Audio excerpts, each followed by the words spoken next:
Good morning, everyone. My name is Doris Rodriguez, and we'll get started in just a few minutes while we give people a moment to get us situated. So if you need to get anything, please do so now. We'll get started in a couple of minutes. I also want to make sure to announce that this presentation is available with automatic closed captioning. Additionally, we will be providing simultaneous interpretation in Spanish this morning, for which I will now provide instructions for our Spanish Zoom attendees to join. Hoy y siempre brindamos servicios de interpretación simultánea para nuestros eventos, igual en persona o en Zoom. Favor de hacer clic en el globo al fondo de su pantalla donde dice interpretación. Luego haga clic en el idioma que desea escuchar, en este caso español. Si quiere escuchar sola e intérprete, puede también hacer clic en el Mute Original Audio, que silenciará el audio original. Muchísimas gracias y de nuevo, bienvenidos a Cinería. Estamos agradecidos de tenerlos aquí. Okay, before we begin,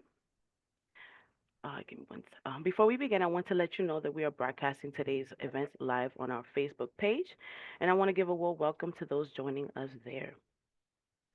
So a little bit of housekeeping. Everyone who registered via Zoom will receive a copy of the presentation slide via follow-up email within the next few days. A survey will be shared in the chat and QR code at the end of the presentation.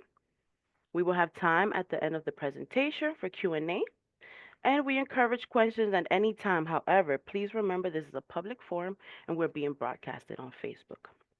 As I said earlier, my name is Doris Rodriguez, and I am the Autism Initiative Coordinator here at Synergia's Metropolitan Parent Center.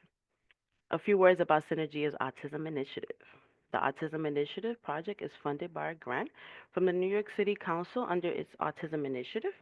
This project supplements the work of Synergia's Metropolitan Parent Center by bringing increased awareness to New York City's residents, particularly to those communities with large Spanish speaking populations, about the growing number of children diagnosed with autism spectrum disorder.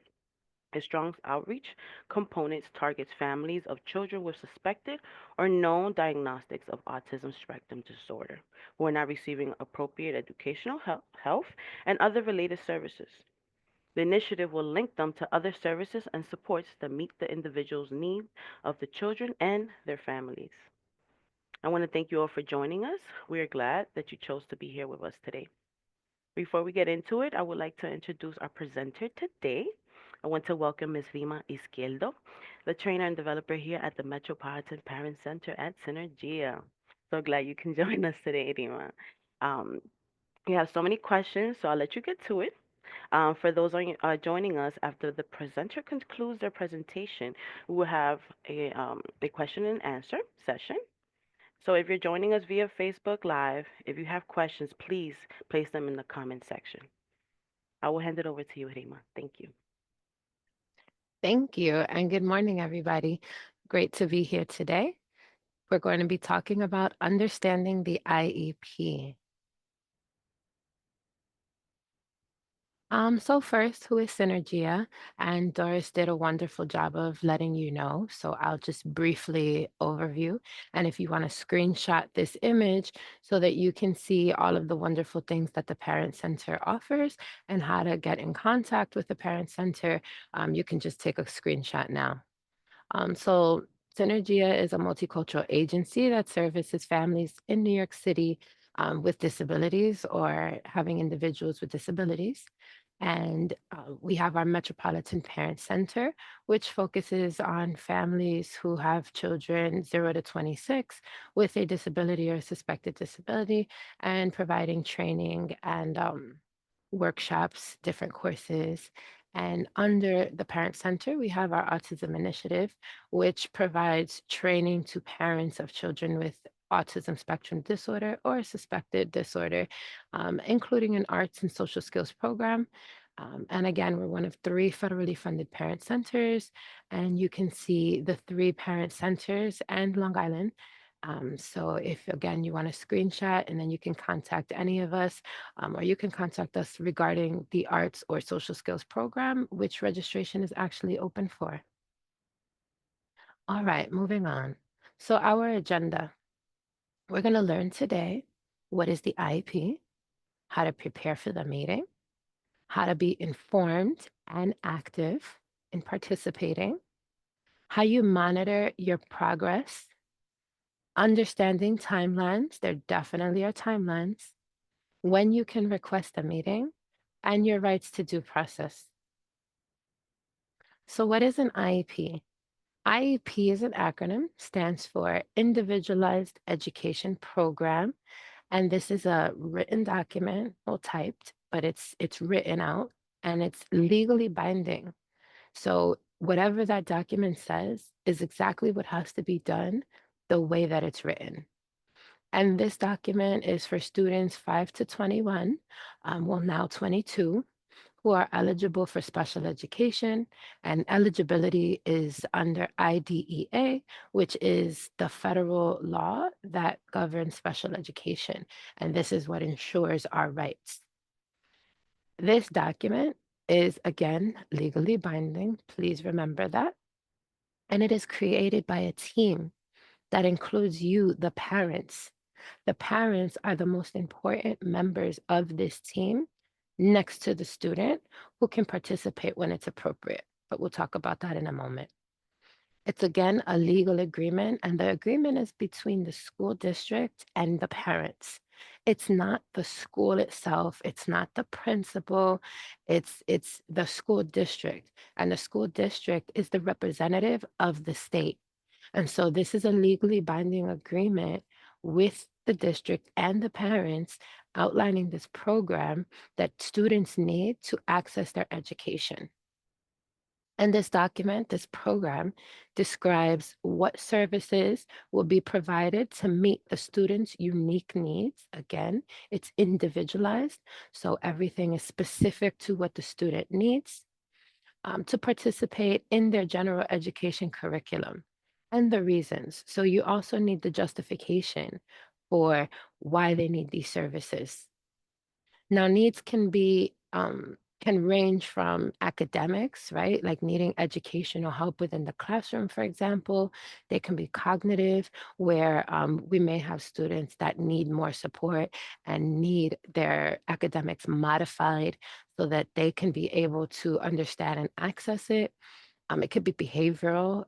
Sometimes it's behaviors that prevent students from learning. And that when you create a really great plan for the behaviors, then you could start to see progress.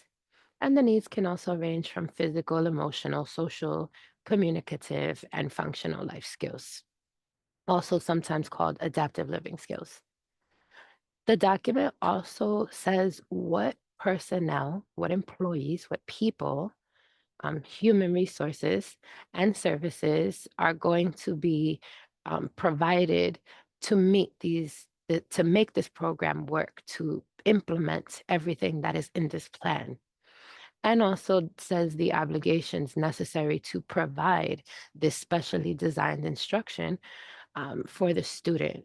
So if you're receiving occupational therapy and it says 3 times a week for 30 minutes, then it has to be 3 times a week for 30 minutes, not 2 times for 25 minutes, not 2 times for 45 each, right? The time is still the same, but the frequency is not.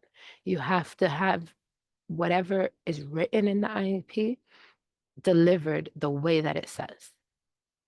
And it's valid for 1 school year. So now the school year runs from September to June or July. So you really want to be intentional about understanding what that 1 year means, because some students are mandated for 12-month instruction. And then that means that they're getting the full year of services, not just the school year, but the calendar year. Some students get 11 months. For example, NEST is an 11-month program where you only get 1 month of summer. And so it's really important to understand the time period that the IEP covers and the way that it's supposed to be implemented. And then this gets revised annually or when necessary. So, at minimum, every year, a meeting has to be had where you discuss the IEP with the team and you decide if the IEP is appropriate, if it's meeting the needs of the student, if anything has changed that warrants a change in the program. or when necessary, you can have your IEP meeting today. And then in 2 weeks, something can happen. A family member may pass away, or a traumatic experience for the child. A lot of different things can happen. But if it affects their learning and it affects how they operate in school, you can request an IEP meeting, even if you had one today and this happens tomorrow. You can ask for a meeting. The justification is whatever happened, and that we need to revise or review the document to ensure that the program is meeting the newly identified needs of the student. And parent involvement in placement decisions is of the utmost importance. Parents have to sign off on everything. So if you're not involved in the process, then you can't sign it because you can't provide what we call informed consent. And we'll discuss that in a minute. How to prepare. So when you're getting yourself ready for your IEP meeting, and you should be getting ready, you don't want to just show up and let the meeting happen however they have it planned. You want to enter the meeting prepared to work, right? It's not a social call. It's a work meeting, and you're there to get work done. And this work is being done for your child. You want to be rested and mentally ready to discuss your concerns. You want to make sure that you get a good night's sleep, that you eat in the morning if you are a breakfast person. But you want to be rested, because when you go into a space and you're not rested, you're not prepared, you risk being overwhelmed, you risk being emotional. And sometimes those behaviors don't serve you well in these meetings. It helps to be rested and prepared, and organized, right? So your documents are supposed to be provided to you 5 days in advance. So any reports that they're wanting to discuss, right? We mentioned timelines. And so you want to make sure that all of these documents are organized and your questions are written and ready, because when you go into a meeting, you can be overwhelmed, and you want to make sure that if you have a list of different things that you want to talk about, and you are concerned about 4 things, that you don't get overwhelmed when you're talking about the first thing, or overwhelmed if they're reading reports to you, and that you remember to go back to those 4 points that you wanted to make.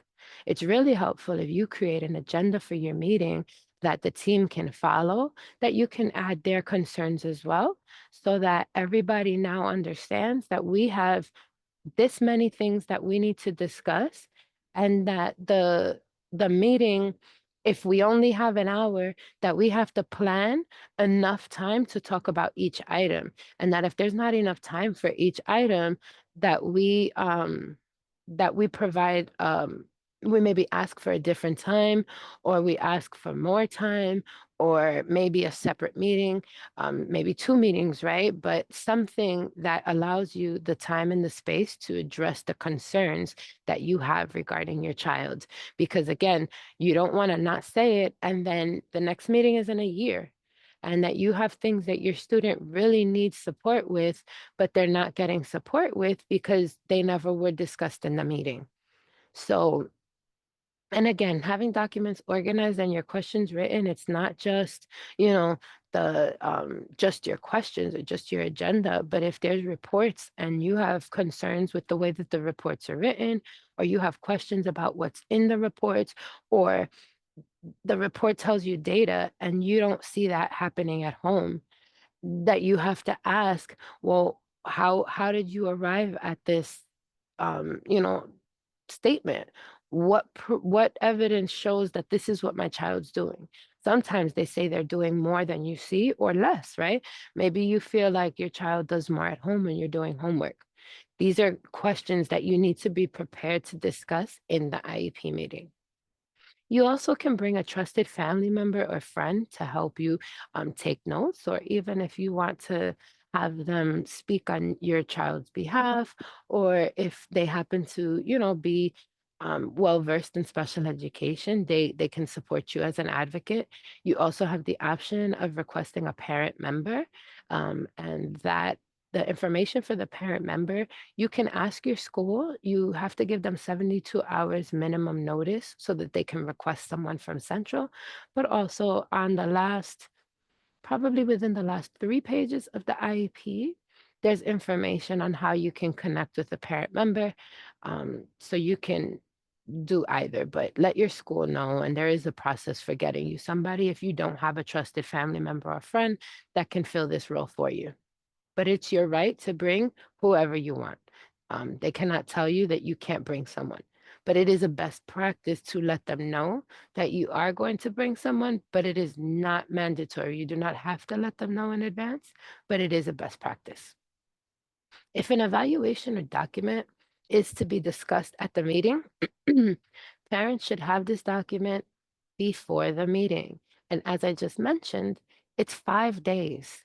They have 5 days before the meeting to provide any reports that will be discussed. And the next part is really important. It has to be in your native language. So if you speak Russian, all of those reports have to be in Russian because you can't be an active participant if you don't fully understand what you're reading or what's being explained to you.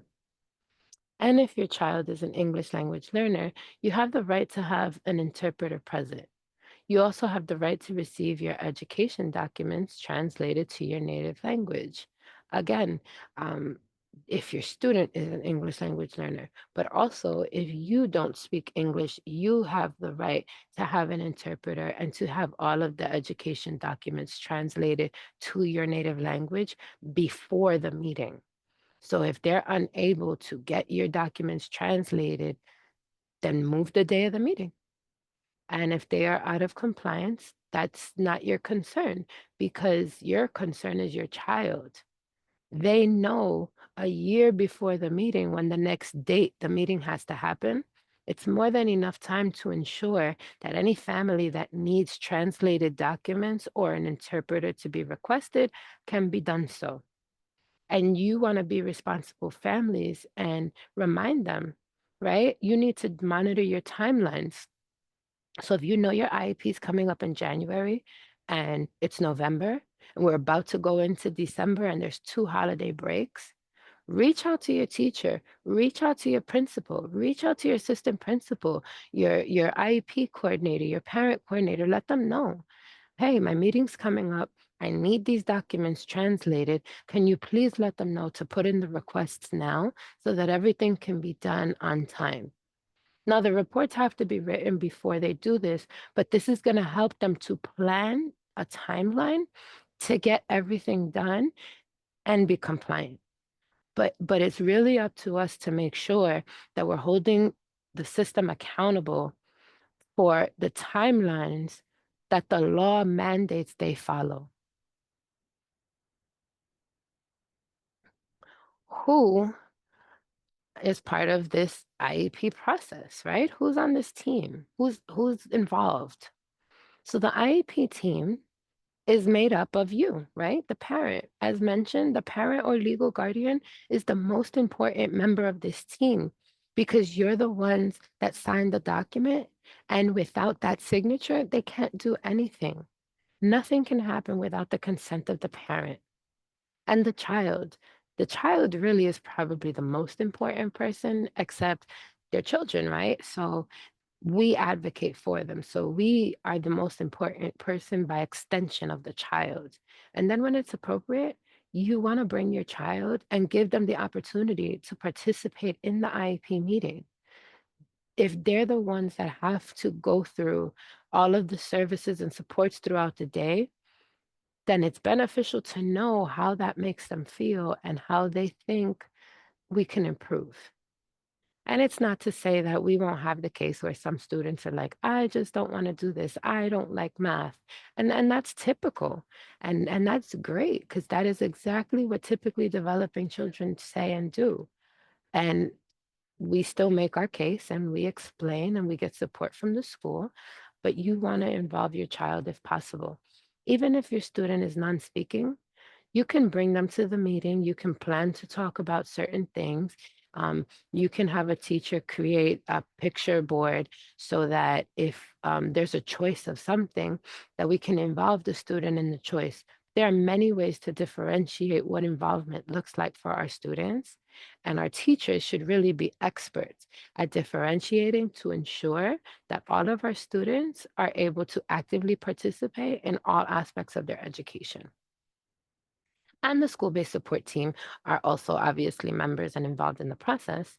And this can involve social workers, teachers, the special education teachers, of course, school psychologists, and there could be some others depending on the makeup of your school. And then if you're not in a New York City public school and you may be in a non-public or a charter, then you may have a district representative or the Committee on Special Education, which is the CSE. If your child is younger, under 5, it will be the CPSE, which is the Committee on Preschool Special Education. Um, and if younger, then it's early intervention. But the IEP process covers across the lifespan. We just call it different things. So if you're younger, you might have an IFSP, an Individualized Family Service Plan or program, or if you're in a different setting. The initial evaluation. So a child has to be evaluated because all of this works through eligibility. And in order to be found eligible, there has to be some way of checking. So evaluations.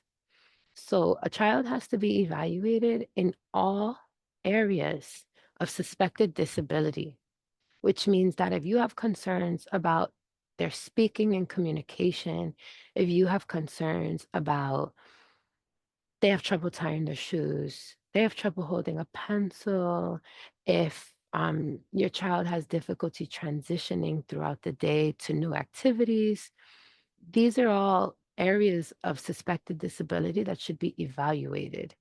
And then when a disability is suspected, or, right, it's not just when it's suspected, but if you're transitioning from CPSE into CSE, that's another entry point where an initial evaluation is going to be done.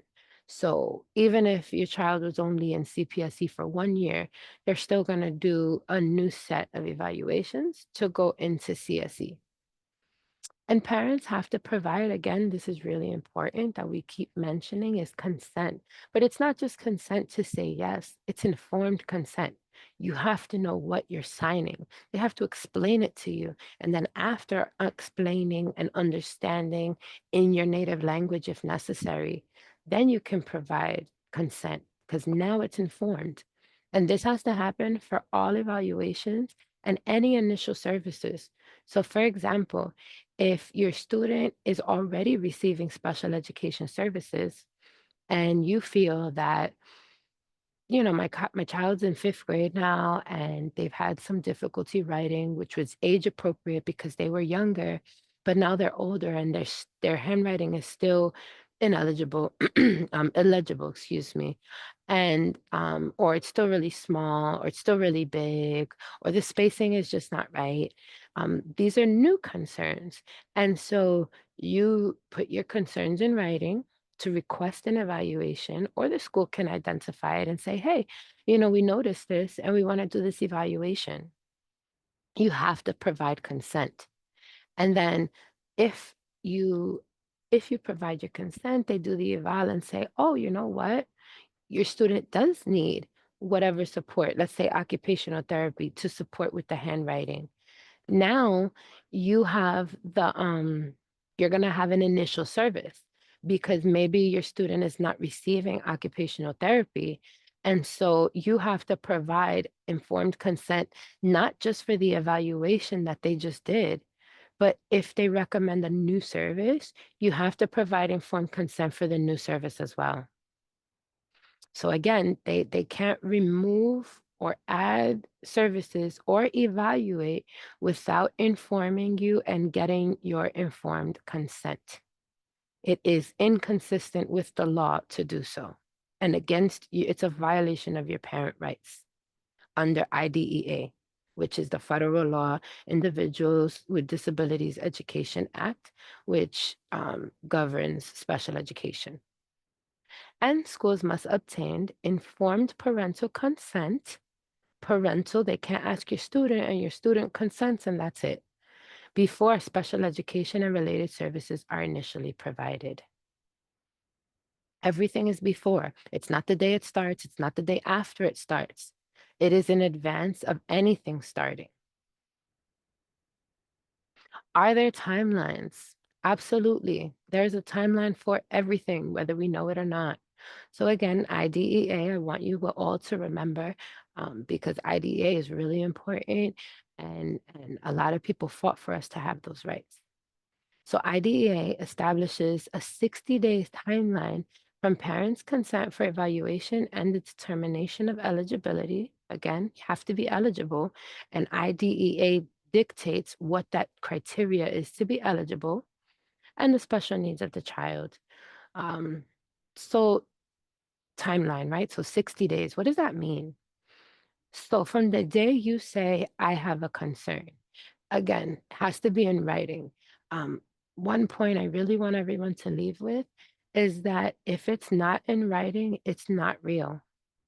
You have to put everything in writing, because it it won't start a timeline, you won't have evidence. So you could tell today your teacher, hey, I'm really concerned about my student. They're not reading at level. They're having trouble with their homework. Can we please open the IEP to see what can be done? And then Thanksgiving passes, Christmas passes, and now we're in January, and they're like, oh, yeah, we have this meeting. But in January was supposed to be your meeting anyway. And then you say, I requested this. What happened? If you didn't put it in writing, there's no evidence that that request actually happened. So you want to write a note, dear teacher, I'm the parent of, put the date, your concern, I'd like a reevaluation. And now the 60 days starts. So or if even if it's not a reevaluation, if it's just I'm concerned about my child and I would like an evaluation, we don't have services. Same thing. Once they receive that letter that's dated, and I recommend you email it and physically hand it in and copy everyone on the school-based support team, so nobody can say that they didn't receive it, and everybody can start doing their part, because the whole team has to do different pieces to create this program and to evaluate to see what the program should look like. And so from the day you submit the letter, they have 10 days to get back to you with a written response um, for informed consent to conduct the evaluations. And what I like to do is write the letter and then say in the letter, please let this serve as my consent to perform any evaluations necessary for this evaluation. Now, you have your first day when you submit the letter. 10 days later, they have to give you a written document letting you know and asking for your consent. And then they need to have a meeting. So within all of this time, they have to also do the evaluations. So they're getting your consent, they're evaluating for everything you mentioned, right? So it doesn't matter whether you're concerned about one thing or five things. They still have 60 days to do everything. And then the reports have to get written by whoever did the evaluations. The reports have to be sent home, remember, 5 days before. So by the 55th day minimum, you should have the reports and you should have a meeting scheduled by the 60th day. Anything after that, the school is out of compliance.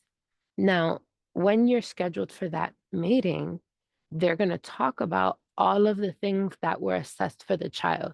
So they're going to say, we had this evaluation, the speech evaluation, and then the speech person will speak and say their findings. Again, you should have the report. So it shouldn't be them reading the report to you. It should be you both reviewing the information in the report and saying, this, and this stuck out to me, and this, and this are not addressed, and talk about those things. And then develop the plan and the goals for speech if found eligible. If not eligible, then you can talk about why not eligible and go into that. Um, and so then once you have that meeting and they say, okay, you're eligible for all these things, they have another 30 days to implement, but you have to check your IEP for the implementation date because if you open it, you ask you want a reevaluation now because you have a concern now, then you want that implementation date to be this year. But most of the time, this happens in an annual meeting, which is pre-scheduled from the year before, and the changes are shown to be implemented as of September, for example, which is usually the beginning of the next school year. So you just want to pay attention to your implementation dates and make sure that if there's something that you want to your student to benefit from this current school year, you have to make sure that you state that and that the implementation date reflects that. And the IEP must be reviewed and developed each year. And we're going to keep saying that because a lot of things can change in a year, a lot can change in a month. And so we want to make sure that we're reviewing and developing. We shouldn't be copying and pasting goals. We should be increasing the goals, changing the goals, modifying them, making them bigger or smaller, depending on what the student needs. And I mentioned reevaluations, but we'll talk about it a little bit in detail. So, a reevaluation is when you already have services, you already have your IEP, and you want to um, have them reopen it to review the information again. Now, if you so it shouldn't be done more than one time in a year, but should you have concerns, as mentioned, you could do it last week and then have concerns today. You would then express those concerns to the team, and that would have to be mutually agreed upon with the team. So the team would have to also say, yeah, we did do this evaluation last week, but all these things changed in this week, and we need more information to make sure that the program adequately meets the students' individualized, unique needs. And parents can request an evaluation at any given point in time. So if you have your meeting in October and then in February you feel, you know what, I not sure, but I would like to ask for this reevaluation. A reevaluation is doing all of the assessments and evaluations again. Your annual meeting is not doing that. So your annual meeting is just reviewing and developing the IEP. It is not re-evaluating and conducting new assessments to see, um, to have an official assessment tell you what has changed and to see any progress. So remember that annual meeting is different from a reevaluation, and that the reevaluation is going to give you more data and that there has to be assessments done, and you have to provide a consent for those assessments. And a reevaluation by law must occur once every 3 years. You may hear the term triennial evaluation used. And so the triennial should happen once every 3 years. So in the third year, you're not going to have this annual meeting, or rather, your annual meeting will be a reevaluation meeting where there were assessments conducted. And now we're talking about the assessments conducted versus the progress made over this year, and only looking at the academic data and the progress reports and the IEP goals. This is going to look at everything. And again, once every 3 years, unless the team feels it's unnecessary. So there is also the reverse where the team can say a lot hasn't changed, or we communicate regularly and the plan is suitable for the student. So we don't need to have this evaluation because we know how the student is doing and the program is appropriate. I recommend highly that everybody do your triennials. a lot of things change in a year. Students change every day. And so we just want to make sure that we have all of the most up-to-date information so that the students' program meets their needs of today, not of what they looked like at some other point in time. So we're going to go into parts of the IEP. I'm not going to go through every individual item, but I will highlight some of them. So your student information, including your disability classification, is going to be front, front and center on the first page.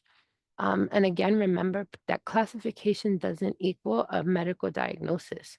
So you can have a classification of autism in school and not necessarily have an autism diagnosis at like a medical diagnosis. Conversely, you can have a medical diagnosis of autism and not be classified in school as having autism because it doesn't affect your learning, and so you don't need an IEP. Or because maybe you have an IEP, but you have some other disability that prevents your learning more than the autism, then you wouldn't be classified by your medical diagnosis. You would be classified by what prevents student from learning the most. And that classification, there are only 13 that are students can be eligible for. And the eligibility criteria for each is outlined in IDEA, which is the federal law that governs special education. Really important is present levels of performance and individual needs. This is also called the PLOP. Um, they love their acronyms. I don't know, but I need you to remember PLOP. And that is one of the first sections that pop up in your IEP. And that is going to say what your student looks like right now. So you should read the plot and say, oh yeah, this reminds me of my student. If it doesn't, you should have a conversation with your school to revise the IEP because maybe things have changed and they haven't updated the plot, which then means that the IEP is not appropriate because it's addressing a child that looks different than what your child looks like right now. And parent concerns. You have to make sure that your parent concerns are included and expressed the way you said it. So in every section of the IEP, there's a parent comment section. You want to make sure that your comments as a parent are included in every section that you had something to say because that's your evidence. For example, if later on you said, oh, I really have concerns with my students' math. I noticed that they're not able to regroup double-digit numbers. And I'm afraid that once they start doing multiplication, that they're going to struggle. And then multiplication comes and the student is now failing. And no goals were ever implemented to address this struggle with math that you expressed. That then is grounds for, asking for compensatory services or asking for more supports in your IEP or asking for tutoring hours. So you want to make sure all your concerns are there because you don't want issues to go on over time, a year, 2 years, 3 years. Every minute counts for our student. They have a very limited amount of time in school, and we have to use it as effectively as possible. Now I'm going to talk about measurable annual goals. So measurable annual goals are super important because if that's what they're working on. And if these goals are not important to you, or if you don't see them as being very valuable to your student, then you should really have a conversation with the team. Because if you see that your student struggles with socialization, but there's no goal there to help your student be able to socialize in the academic setting, that's a concern. If your student has difficulty reading, but the goal is to learn to read better, well, that's not measurable. You're never going to reach that. I'm still learning to read better today as an adult. We learn every day. And so you really want to make sure that the goal is measurable in that if you say that you're going to be reading 3 paragraphs at a 5th grade level with 80% accuracy, that when you review this in a year, that those numbers changed, that the student is able to do that, and now you change them and increase it so you can measure the next month progress.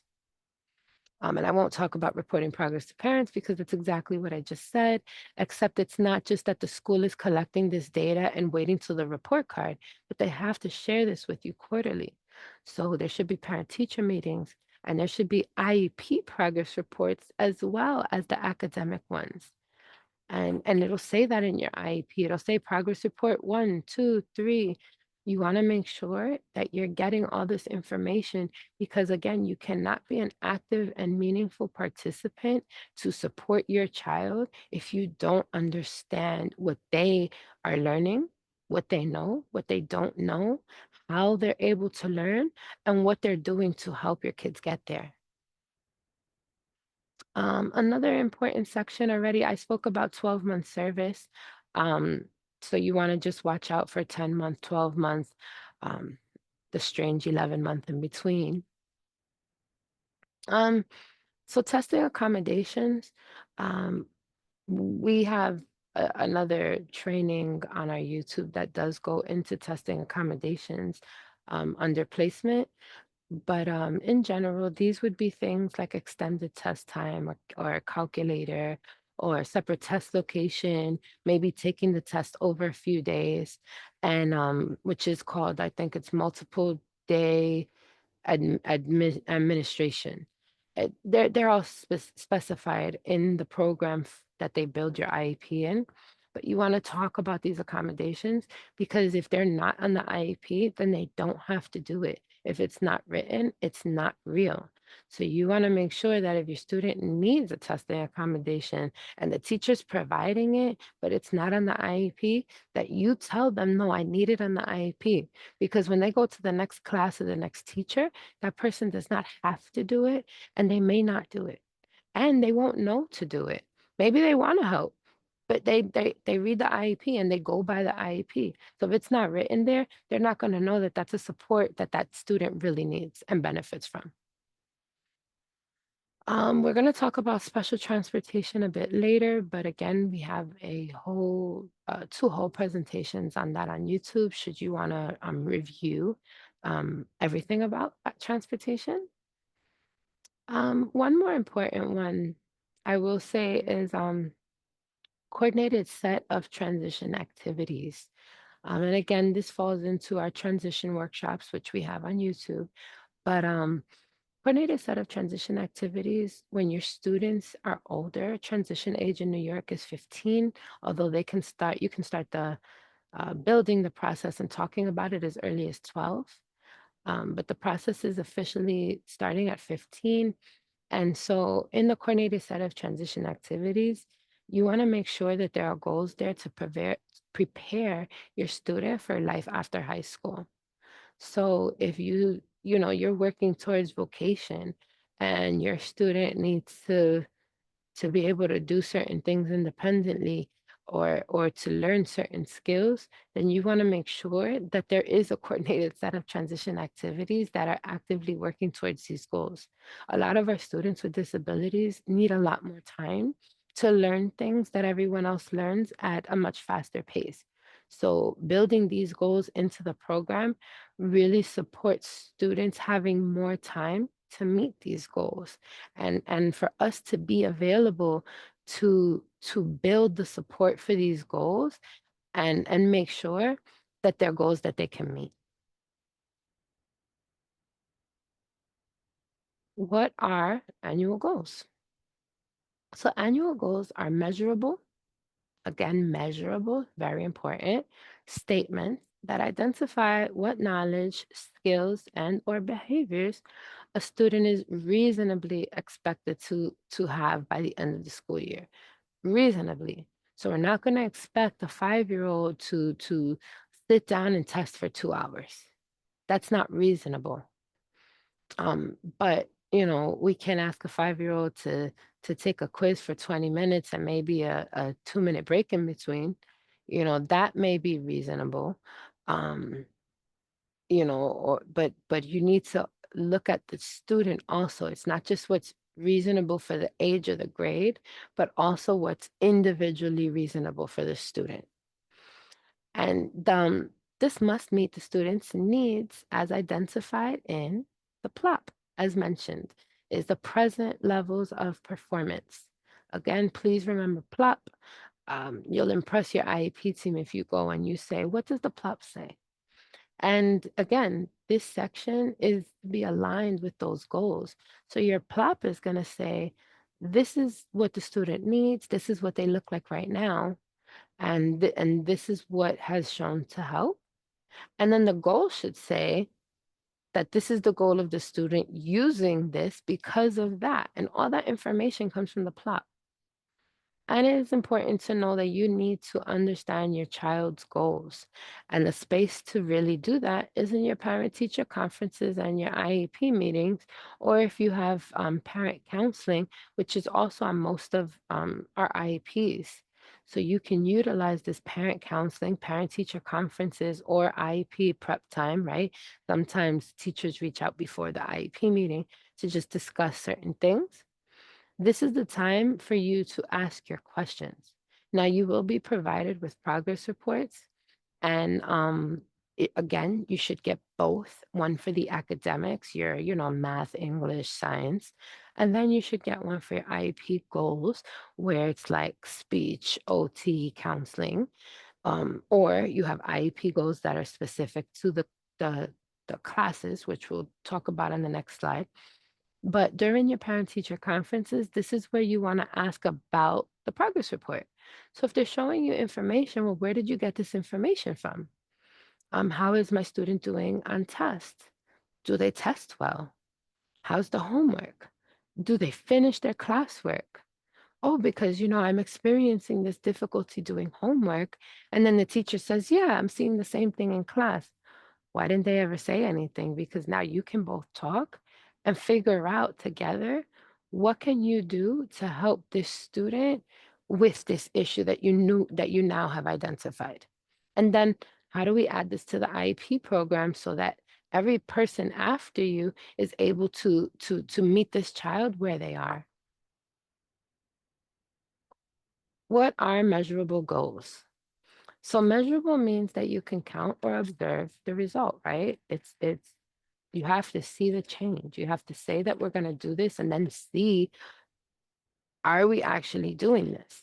You can't say that we're going to learn to read better. How do you measure learning to read better? Is it reading another sentence? Is it reading another paragraph? Is it reading another page? Is it doing that 2 out of 3 times, 4 out of 5? Like, it's not measurable. So here are two goals written differently. The first one is how we don't want our goals to look. So student will improve her reading comprehension skills. Again, I'm actively always improving my reading comprehension skills as an adult, as a trainer. A better way to write the goal, and this is what we'd like to see in our IEPs, given a fifth grade level reading passage or 5 paragraphs, student will read each paragraph, identify the main idea of the story, and answer reading comprehension questions. And this is the important part, at 80% accuracy on 4 out of 5 samples. So now you've drafted a goal that is completely measurable, and you can measure everything. The content is fifth grade level. There are 5 paragraphs, so you can quantify how much you're reading. And then you're saying comprehending questions at 80% accuracy. So you don't have to answer every question right, but you have to answer 80 is 8 out of 10, right? 8 out of 10 questions correctly. 4 out of 5 times that you're asked to do that. That's a great goal. And remember that well-written goals should be positive and describe a skill that can be seen and or measured. So we don't want to say that the student is gonna be nicer.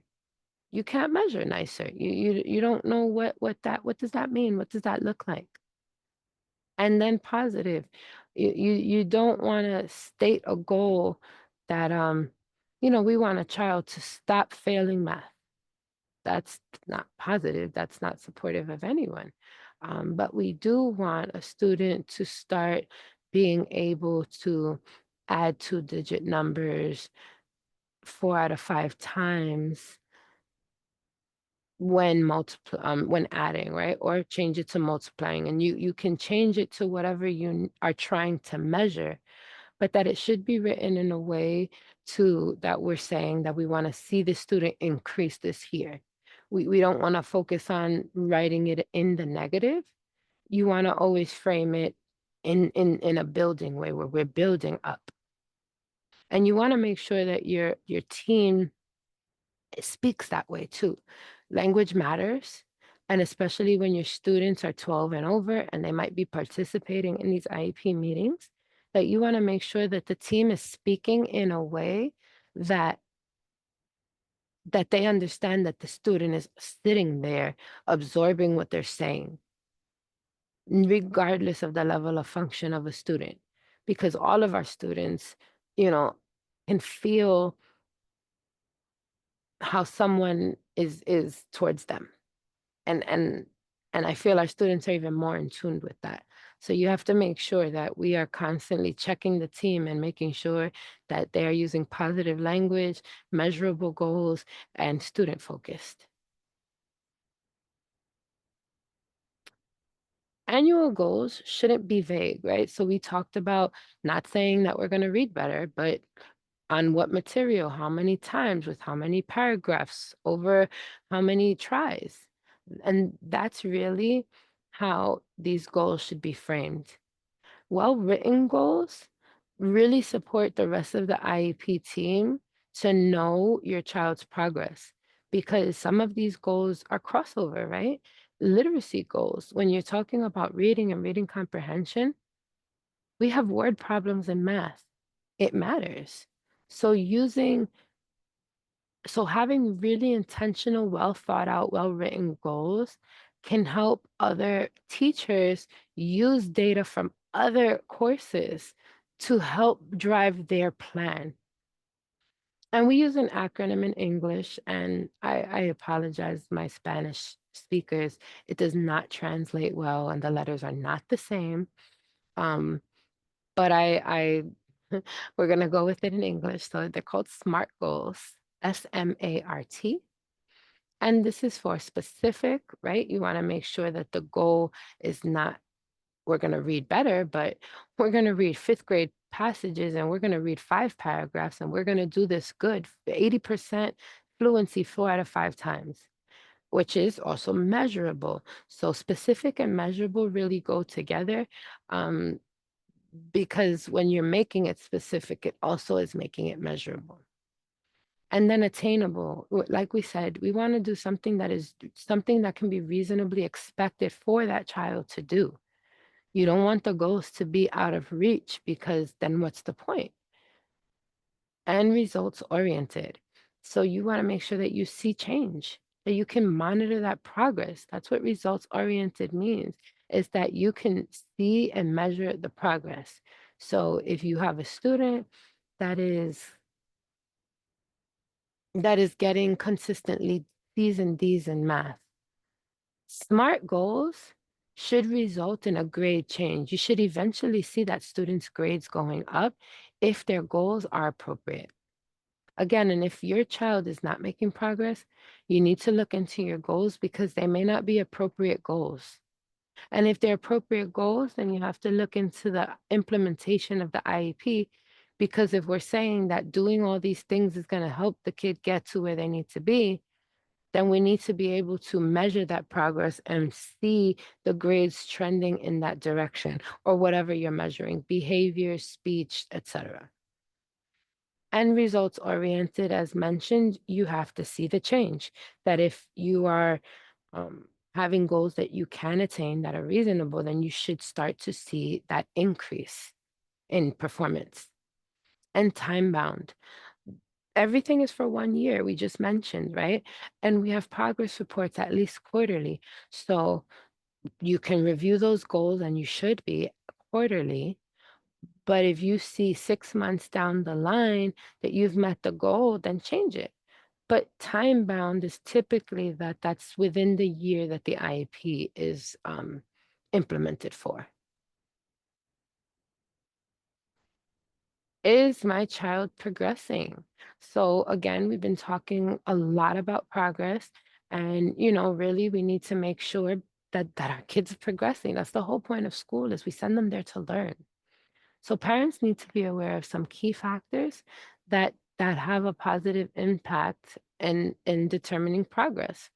Again, the plot. The present levels of performance is really going to tell you a lot, because if you write a plot this school year, right? Let's say my IEP meeting is tomorrow and we talk about the student, they draft the plot, and now that goes into December. When we have this conversation next year in November, that student should not really look like that anymore.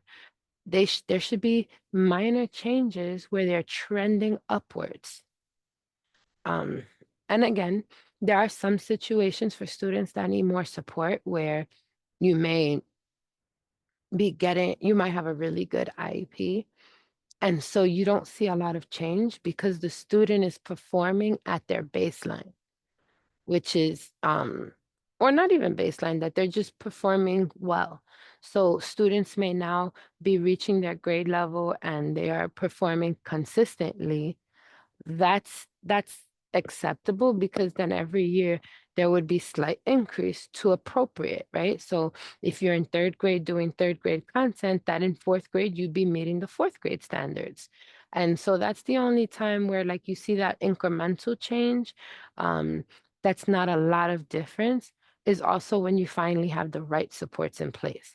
But again, you should then be meeting goals, not arriving at goals, not saying that you don't anticipate to meet the goal, or you can't anticipate meeting the goal all year and then never meet it.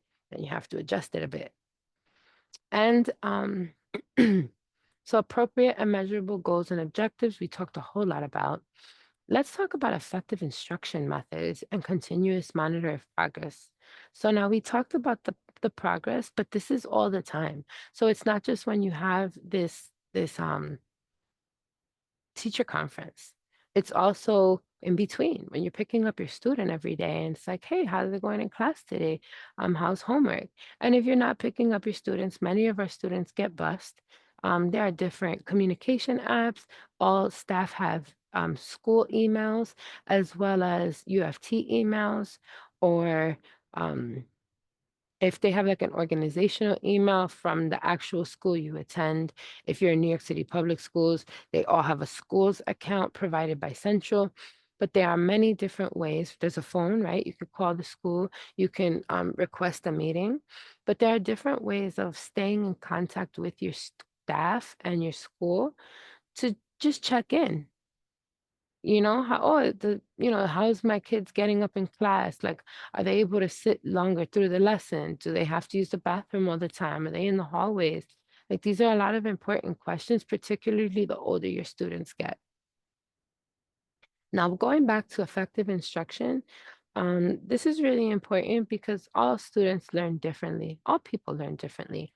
And so you want to make sure that if there's something that's really effective, like if your child really learns well by hearing stuff out loud, they're just an auditory learner, and speaking really just helps them and they just get it, then that should be written, right? If it's not written, it's not real.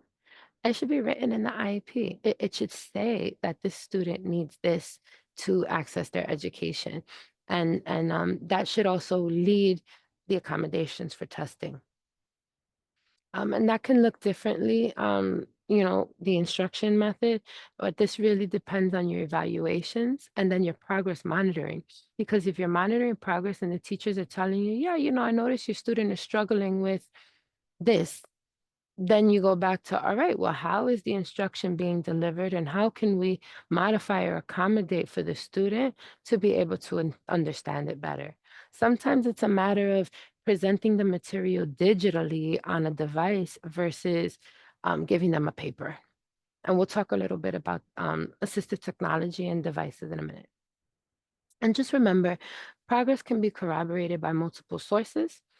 For example, an OTPT or SLT, which is an occupational therapist, a physical therapist, or a speech language therapist or a speech language pathologist. Um, Homework is a really great way to monitor progress. If they're saying that your student is doing this in classwork, you should see the same in homework or similar, and both at home and evidenced by the school. So again, classwork. And then you can also from here compare to see if your child's meeting their IEP goals based on what the therapists and teachers are reporting, based on what you see in the homework and classroom, and any test. Special factors. So when behaviors interfere with learning or the learning of others, right? If a student has behaviors and they're still passing, but those behaviors are affecting the rest of the class, then those behaviors still need to be addressed. And behavior and strategies and supports are the way that you would address this. Now, the way that this is done is through an FBA or functional behavior assessment. And then if the assessment is done and your student is found to be eligible, then they'll have what's called a BIP or a BIP, which is the behavior improvement plan. And these are both included in the IEP because if it's not written, it is not real. If a child is an English language learner, then the language needs also have to be considered in this behavior plan. They always have to be. At any point, language needs have to be considered because if you don't understand, you cannot meet the expectations of somebody else asking you something you don't understand. And a student can also be considered for assistive technology. Um, and this would be through an assistive technology assessment to determine if a student is eligible for this. Now, assistive technology can look really different for different students.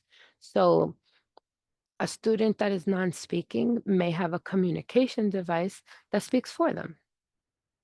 And there'll be different apps and programs that will support the student's needs, which are all included in the IEP and in the assessment.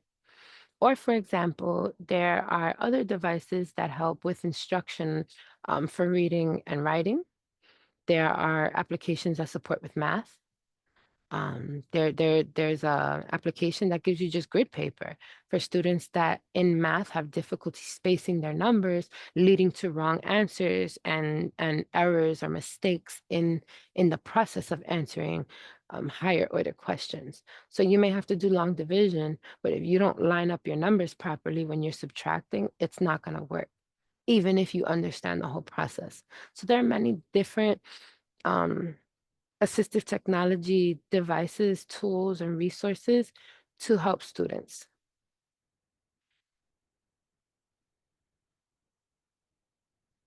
A note on transportation. So transportation is an IEP service. Again, it is a related service and should be listed on the IEP like every other related service. And yes, this also means that it is covered under IDEA, that wonderful federal law that mandates that governs all special education for our students. And this is federal, so it's in the United States. Now, because it's an IEP related service, it is inconsistent with the law to not provide students transportation services if they haven't mandated on their IEPs. Um, it's inconsistent with the law if you have a paraprofessional that's supposed to be on the IEP called it's called an STP, a student transportation paraprofessional, or a nurse, or limited time. All of these things are mandated and have to happen. And if they are not happening, they are treated the same as any other IEP service. And it is a violation of your students' rights under IDEA. Now, to have limited time bus accommodations, a parent must complete a separate form with the Office of People Transportation, OPT, that requires medical recommendation from the student's primary care physician and should be brought to the IEP meeting. Now, this document is called the Medical Accommodation Transportation Form, And you can find this online or you can request it from your school. And then you would take that form, take it to your doctor. Your doctor will fill it out. You want to make sure that you express all your concerns and that you request whatever accommodations you need, because this is not going to happen in that IEP meeting. You're going to submit the document in the meeting, but they have to submit this document to the Office of School Health, and then a physician that works for the department will review your child's document to see if they're eligible to receive these services or accommodations. For example, limited time travel or fewer students on the bus. So I just want everyone to know that you're not going to get the decision in the meeting, that you're going to have to wait till after it's reviewed, and that can take some time. And that in the meantime, your students' transportation will not change. It will still be whatever it was before you expressed your concern. Test modifications. So test modifications usually require a student to cover less material or material that is less complex. But this also has to clearly be specified in the IEP. If it is not specifically stated, they don't have to do it, because if it's not written, it's not real. And if it's not listed in the IEP, it's not funded. That's the other part we have to understand. Everything in the IEP has to be funded. So if there's a para, there has to be funding for that para. If there's busing, it has to be funded. So you need to make sure everything is reflected in your IEP to ensure that that the funding is in place to provide these supports for your students. And students with severe disabilities may participate in alternative assessments. An alternate assessment means that students will not take the New York State exams. They won't take the Regents exams. These will be alternate exams or alternate assessments, not exams, that they'll take to evaluate their progress. Um, an alternate assess has a very strict guideline. So you can't just say, my kid doesn't test well, I want to be alternative assessed. It doesn't work like that. You have to apply for that. You have to meet a very specific set of criteria, and it has to be approved by the state. So it's not even a school level decision. Modification versus accommodation. So accommodation is changing the presentation without individualization. So for example, that means that let's say you have a homework assignment or a test and there's 20 questions, maybe you just do 10 questions. And they pick out the 10 questions that covers all the material. Modification is a complete change. So for example, in high school, in a more advanced class, you may see that they're working on community helpers, and that community helpers are presented as a police officer works where, and what do they do, and how do they interact with the public, or that government and the president and what they do in the elections, and can get very deep into the topic about what they do and how they change laws. Whereas a modification could be that, we show pictures of the president or of a police officer, and that we're showing government community helpers, and that there can be a picture matching system where they match the doctor with their uniform, where they match the government position to their job. And that can be done with pictures, that could be done with words. Again, it should be individualized to meet the student's needs.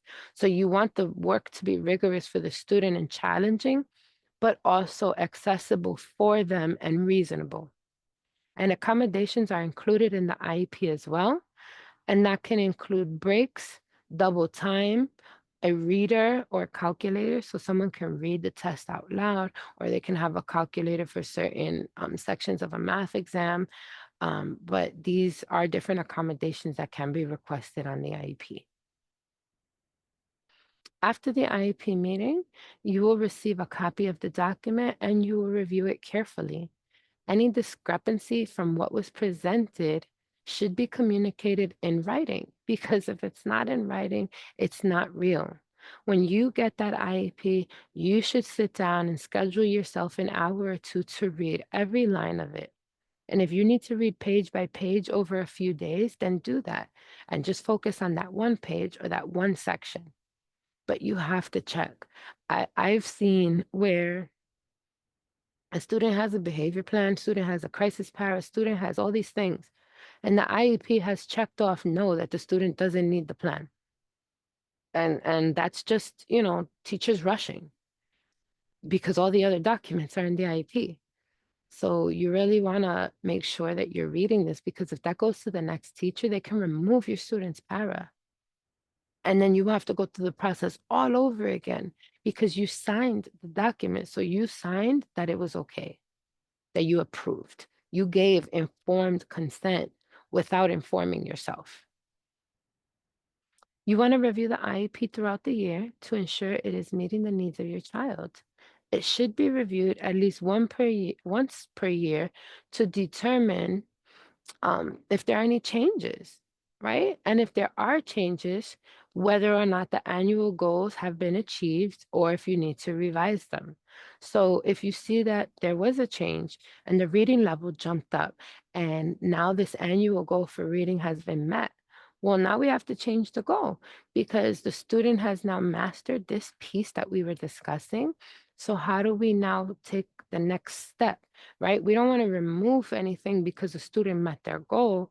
We want to increase the difficulty of the goal so that they can continue to show meaningful progress.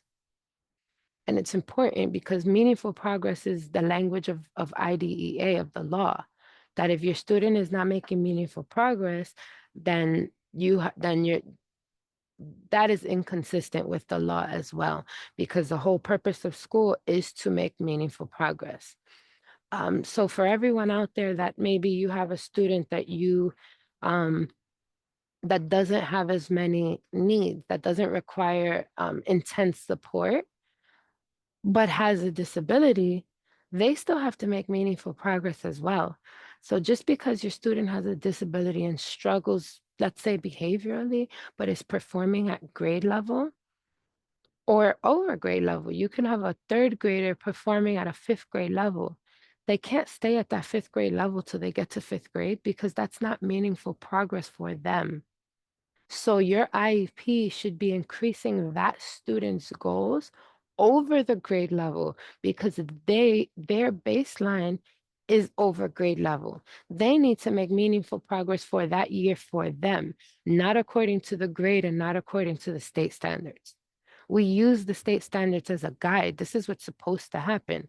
But then we have to make it reasonable for the child. And if the state standards are not reasonable for the child because they're not advanced enough, then you have to address that in the IEP as well. And you want to ensure that you are informed regularly by your child's teachers about their progress. Your teachers see your children probably almost as much as you do. And so you really want to make sure that you know everything they know. That they that if they notice that your child needs to take a 5-minute break before they transition to a new activity, you should know that too. And that if that helps them to perform better or to sit longer, you need that information. If your child multiplies better when tapping their hand on the desk or spells better by tapping on their leg, those are things that you need to know. And those are things that should be reflected in the progress reports and in the IEP. So as a support for the student, so that the next IEP team can support the student effectively as well. And you also, not just your teachers, but you want to communicate with your school regularly. And you want to know about what's going on in relation to the school, the big picture, the grade. Is this progress that the teacher's reporting to me enough to reach your goals? Is it enough to make it to the next grade? Is it enough to graduate? Is it enough to graduate with a diploma? These are all questions that you need to be informed about, because if you expect your child to graduate with a diploma and they are not on track academically and the IEP doesn't address that, you are not going to arrive where you feel you should be when you're supposed to be there, if at all. And then you want to make sure that um, that everyone knows your child's goals, right? Like that if you have some behavioral concerns, that when you're communicating with the principal, that they know that.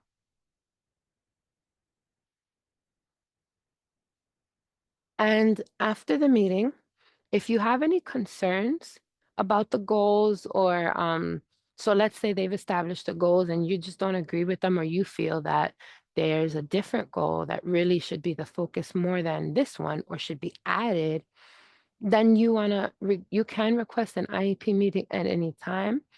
But like I have said many times on purpose, if it's not written, it's not real. You have to express your concerns in writing. And then you have to request another meeting in writing. And you have to put a date on that. And you have to send it to the whole team. And again, as recommended, email it to everyone, copy them all, and then give hand copies, print them out, and put it in their hand so that they know that you know. You can't tell me you didn't get it if I put it in your hand. And by the way, I copied the whole team online if you lose that. And you want to be sure to reinforce and continue the IEP at home. This is why it's so important for you to to be in communication constantly with your teachers and the related service providers, because they are doing things in school, in session, in class to help your students.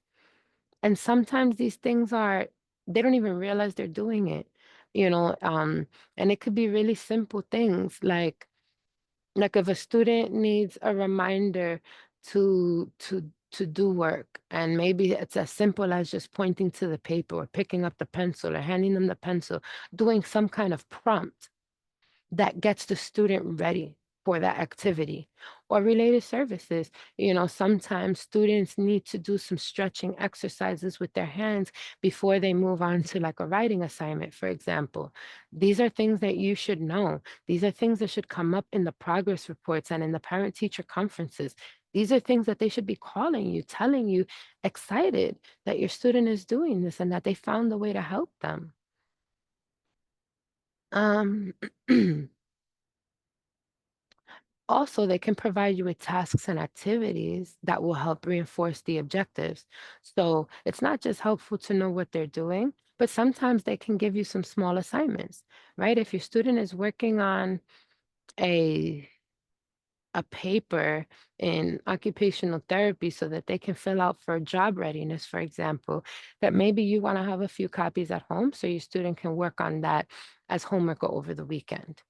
And there are a lot of different things, right? Like sometimes the OTs have kids roll a quarter through every finger. So like from your thumb to your index to your middle to and that helps with like dexterity in the fingers and strength building. And so there are really cool things you can do.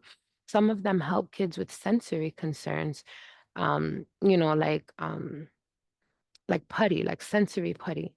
And they have different strengths. So there's really soft putty, and then they have like really hard putty that kids really got to do a lot of work, and it's a lot of muscle toning.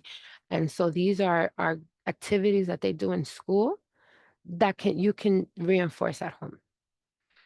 I encourage everyone to start an educational binder, and it doesn't have to be educational only, or you can have multiple binders, right? Educational, medical, whatever you need.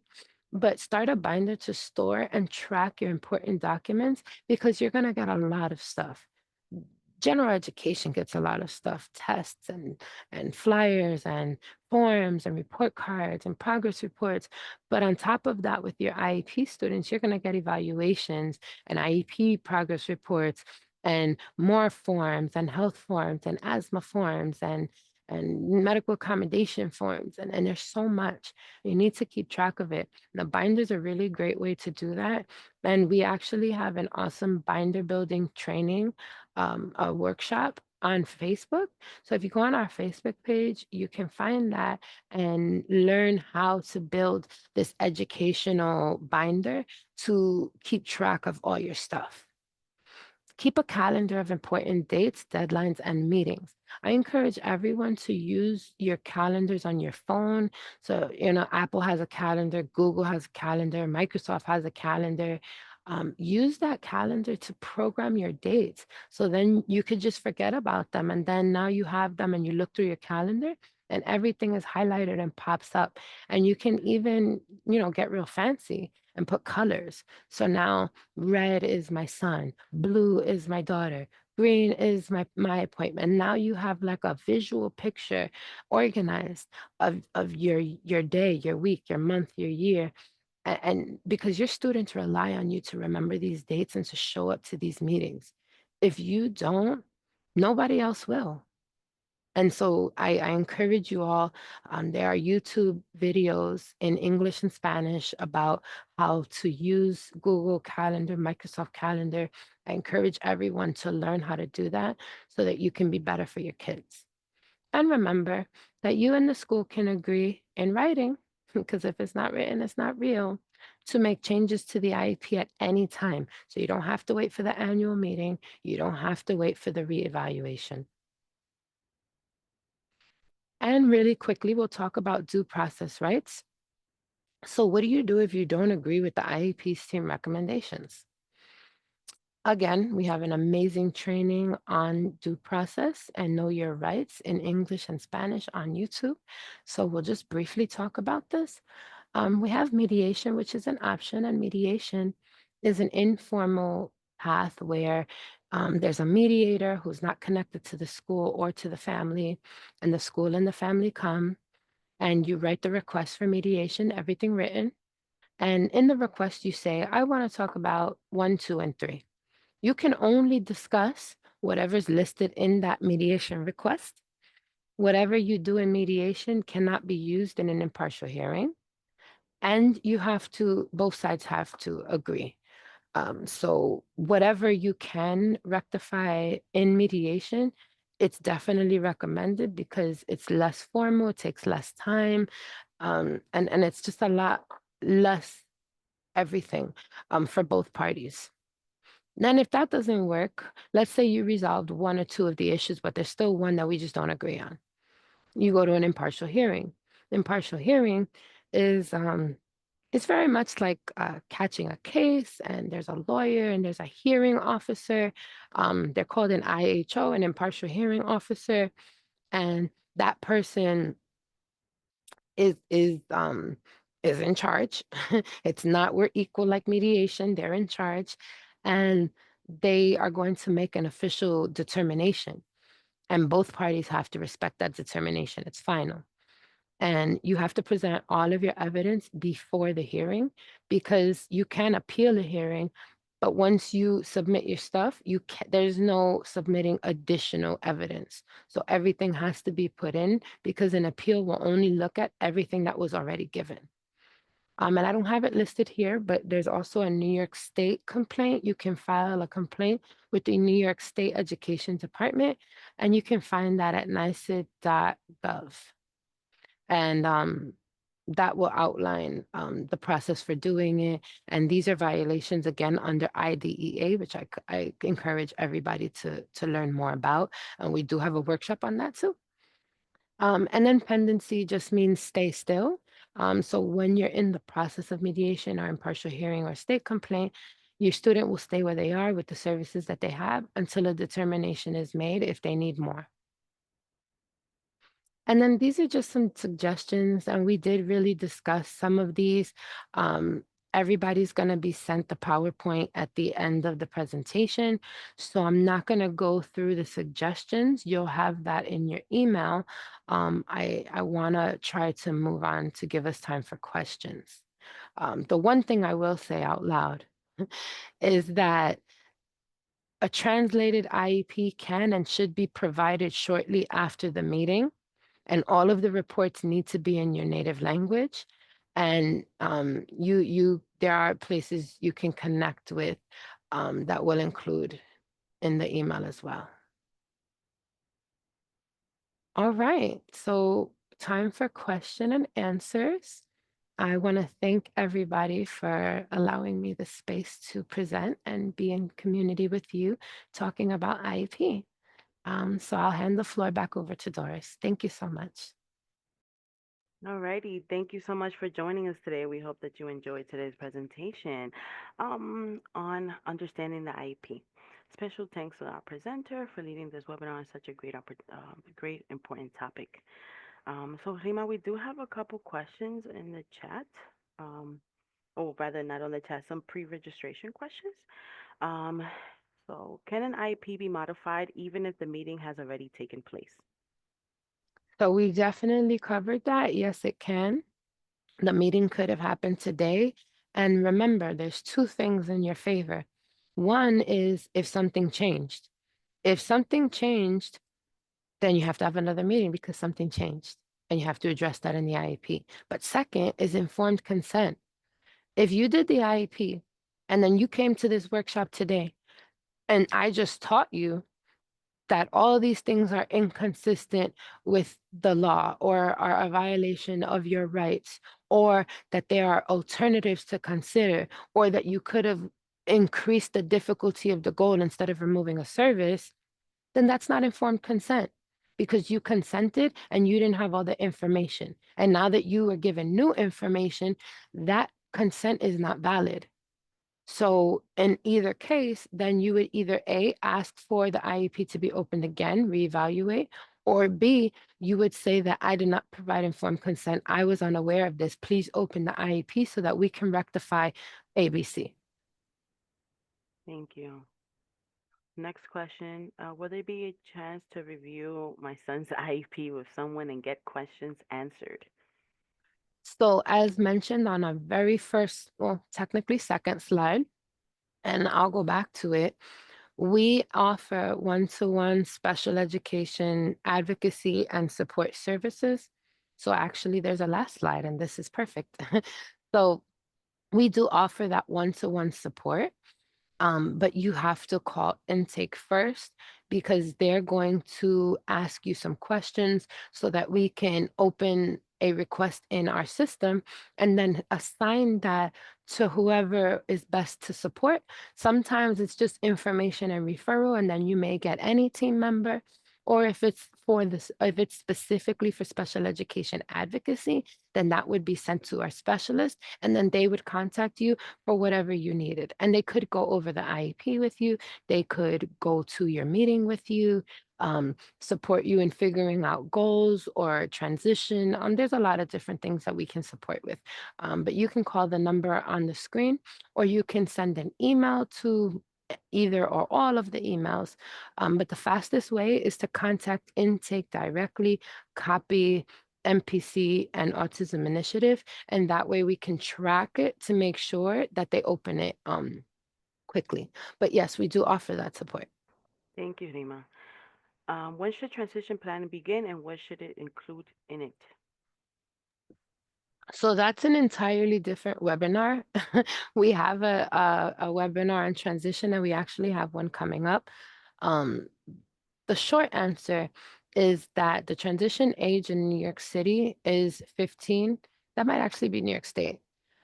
So it's 15 years old, so transition planning should start at 15. But as I mentioned, students can start attending the IEP meeting as early as 12, and you really want to start building in some pre-vocational work to build your kids to get ready for vocation.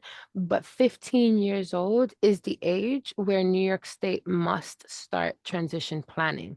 Um, as far as what's involved in transition planning, that is very specific to and individualized to that child.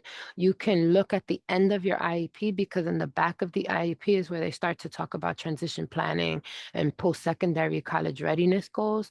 And so that is kind of what gets filled in after 15. And there could be some vocational assessments depending on the student. But that's really specific to the student and is whole separate training, which we should be offering soon, and we should have some YouTube videos on. And there are also some resources on the New York City Public Schools website about transition planning. When we send the follow-up email, in the signature, there's the family guide, and chapter 7 in the family guide is transition. But also, shameless plug, we have an advocacy course called Apple Academy, and it's 7 to 8 courses. And we cover these things in detail. So there is a whole section about transition. There's a whole section about due process rights. So we encourage people to contact intake to ask about Apple Academy. We just finished our fall Spanish. Next will be English in the spring, and then probably Spanish in the summer. But you can contact us to get on our waiting list. Thank you, Rima. How soon after the IEP meeting am I expected to secure a copy of the IEP? So the meeting, you should have a draft, right? The meeting, you shouldn't be getting it in the meeting. Because if you received it in the meeting, then they did not include your comments or anything that we talked about today, right? But shortly after.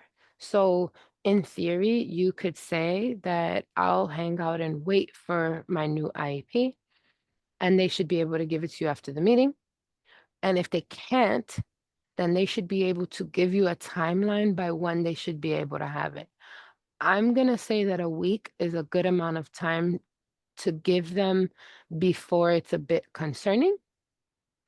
Um, and again, it depends, right? Because if you get in the meeting and you identified more stuff you have to do, you're not going to get the IEP then, because you open new evaluations or you ask for something different. But if everything was done before the meeting, you discussed it, made decisions, a week should be a fair amount of time before you want to start escalating the concern to like the principal, for example. Thank you, Rima. And that is 10 business days. Alrighty. So, Rima, we do have two questions on the Q&A. They are both in Spanish. Um, and it seems that they will be a little bit more something that needs to be addressed through the intake line. So I'm a little hesitant to read them at this time. But for now, that is all the questions that we have. So I would recommend that the questions. Can you just read the question out loud in the chat for me, please? Okay, en Spanish, están en Spanish. Okay. Yeah, yeah. Mi hijo está evaluado y ya está todo aprobado. Em, ¿Qué tiempo dura los servicios en proporcionarlo a mi hijo? Llamo a mi coordinadora y no me contesta. Quiero saber dónde me puede comunicar con alguien para saber cuándo mi hijo puede empezar a recibir los servicios. Gracias. So if everything is done, so the question is that the student was already evaluated and approved. How long does it take for services to start? And that they called the coordinator, they haven't answered, and who can I talk to find out? So remember I said timeline, 60 days. So from when the evaluation happens, they have 60 days to do everything. You have to look at the IEP and look at the implementation date. Because if the implementation date is when the school year starts in September, they're not going to start anytime soon. You have to check the IEP and it's going to tell you when. Now, again, we offer special education advocacy services with a specialist. And if you call us, they can help you with your individual case to go over your documents to find out what is going on and can support you with who you can escalate to. I don't see the age of your child, but if you're in a school, then you can go to the principal or the superintendent. Um, if you're in early intervention, you can call the regional office or the state office in Albany. But there's more. It's better if you call for special education advocacy because there are a lot of specific questions that I don't want to discuss because we're in a public space right now being broadcast on Facebook. Thank you. That would apply to Ms. Jenny's questions, which can be replied separately. So I'm gonna, and there's another that we can answer one more question. Once the child turns 5 and he has only had his first and only evaluation in 2019, is he required to have an evaluation when turning 5? So, as mentioned earlier, when you go from CPSE to CSE, you must have an evaluation, even if you only were there for 1 year. So it's called, so it used to be called the Turning 5 process. It's now called KIP, KIP, kindergarten IEP process. But any student turning 5 with special education services going into a school has to get a reevaluation. Alrighty, thank you, Rima. And I think that is it for the answers and for the questions. Thank you. All right. Well, thank you everybody for having me. I'm grateful for your questions and hope we learn lots of things together. If you guys can just stay for a little bit longer, I'm going to drop the survey on in the chat. Give me 1 second. I also want to mention, I do see that we have 2 hands up, but we are only taking questions from the Q&A. So if you can please type your question into the Q&A, and I will try to answer it in the couple of minutes that we have left while we're posting the survey. Thank you.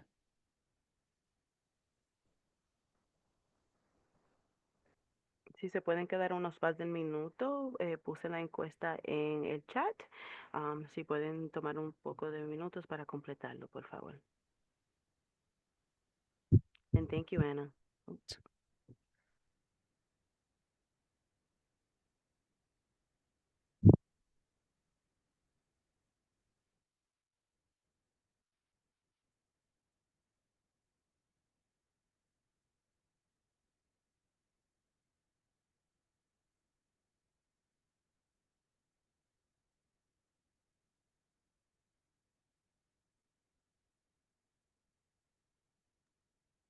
Um, Preferential seating is not a thing. What there is flexible seating. So there is no preferential seating. I mean, preferential seating means that someone gets to sit where they want to sit. So then, so that could mean that the student gets to sit where they want to sit. But typically that's called flexible seating. And flexible seating typically is offering different types of seats for a student to sit in. So like one of the balls or a chair with a cushion or like the bumpy pad, sitting on a rug, sitting on a chair that has bands on the bottom, or like one of the bicycle things at the bottom. That's typically what flexible seating refers to. Again, IEPs are individualized. So if they've identified that that student benefits from preferential seating, they can list it. The IEP is flexible, it's a fluid document, and you can kind of do whatever you want with it as long as you justify it with data. So if a student is, preferential seating does not mean to isolate a student in the classroom. Student is sitting alone in the back of the classroom. That is called corporal punishment. And that is inconsistent with the law and a violation of a student's rights. No student should be segregated from the classroom because we don't use the word separated. We use the word segregated because that's what that is. A student should not be placed in the back of the classroom. That means that you need to review the IEP, that the classroom management section is not appropriate. The present levels of performance are probably not appropriate, and the student probably needs more support or a different classroom or a different setting, like a specialized school. Thank you, Rima. If anyone has any questions that they would like to share with our presenter directly, please let me know and I will get in contact with her later on via email. For those joining us via Facebook to secure a copy of the materials from today's webinar, please contact our intake line. This presentation will also be posted on our YouTube. So thank you again to those who joined us today, and I hope that you guys have a wonderful rest of your day. Thank you. Thank you, Rima. And I noticed that Anna is gone. So for our Yes. Spanish attendees, gracias para venir. Todo va a recibir la presentación en su correo electrónico después, en un ratito como un par de días. Y gracias para venir y puede ver esto en YouTube o en Facebook y más de los entrenamientos que estaba hablando sobre los temas entre esta presentación. Gracias y paso buen fin de semana. And happy Thanksgiving, everybody. Bye. Bye.